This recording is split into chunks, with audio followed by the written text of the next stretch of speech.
நமது திருத்துவ தீர்க்க தரிசன ஊழியத்தின் சார்பாக தினசரி தேவனுடைய தீர்க்க தரிசன வார்த்தைகளை நான் தானித்து நடப்பது போல நீங்களும் நடப்பீர்கள் என்று விசுவாசிக்கிறேன். ஸோ நான் எப்படி வீடியோஸை டெய்லி ஷேர் பண்ணுற மாதிரி நீங்களும் ஷேர் பண்ணுங்க என்று நம்புகிறேன். ஸோ ஜெனடிக் ப்ராப்பர்ட்டி மினிஸ்ட்ரி சேனலை லைக் பண்ணுங்கள், ஷேர் பண்ணுங்கள், சப்ஸ்கிரைப் பண்ணுங்கள். தேவனுடைய நாமம் மகிமைப்படுவதாக. வாங்க வீடியோக்குள்ளே போகலாம். Praise the Lord. யாவரும் இயேசு நாமத்தினாலே வாழ்த்துகிறேன். இன்றைக்கு தருகிற தீர்க்க தரிசன வார்த்தை ஆதியாகமம் புஸ்தகம் 19ஆம் அதிகாரம் 19ஆம் வசனம். Genesis chapter 19 verse 19.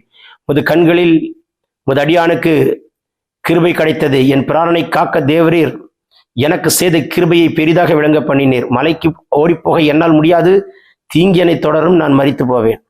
கர்த்தர், உன்னை மலைக்கு போனா போக வேண்டியதானே, என்னால போக முடியாது. கர்த்தருக்கு ரிப்ளை கொடுக்குற, போன்னு சொல்றவர் கர்த்தர் நடத்த மாட்டாரா? மலைக்குள்ள என்னால போக முடியாது.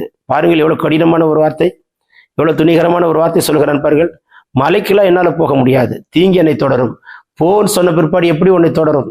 அதுவும் அந்த ஊர் இருக்கு, அங்க போய் தங்குறேன். நான் போய் தங்கிக்கொண்டார. கடைசியில அவன் கேட்டது நிமித்தம் அந்த பட்டணத்தை அழிக்கவில்லை. ஆனால் அவன் மனைவி பின்னிட்டு பார்த்து உப்பு துணாய் போனாள். யார் அவன்? லோத்து. இன்றைக்கு என் தேவன் சொல்லுகிற ஒரே ஒரு வார்த்தை என்ன தெரியுமா? அவர் மலைக்கு போனா போயிடுங்க, போனா போயிடுங்க, போனா போயிடுங்க, வானா வாங்க, செய்னா செய்ங்க, கொடுனா கொடுங்க, எடுனா எடுங்க. சொல்றத அப்படியே செய்யுங்க, சொல்றத அப்படியே செய்யுங்க.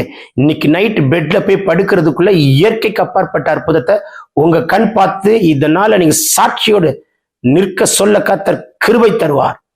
இயேசுவின் நாமத்தினாலே டேக் திஸ் ப்ரொஃபெட்டிக் வேர்ட். இந்த நாளில் பிறந்த நாள், திருநாள் காண்கிறவர்களை ஆசீர்வதிப்பாராக. வியாதியஸ்தர்களுக்காக ஸ்பெஷலா ஜெபிக்கிறேன். Heel in Jesus name. Amen, amen, amen. God bless you.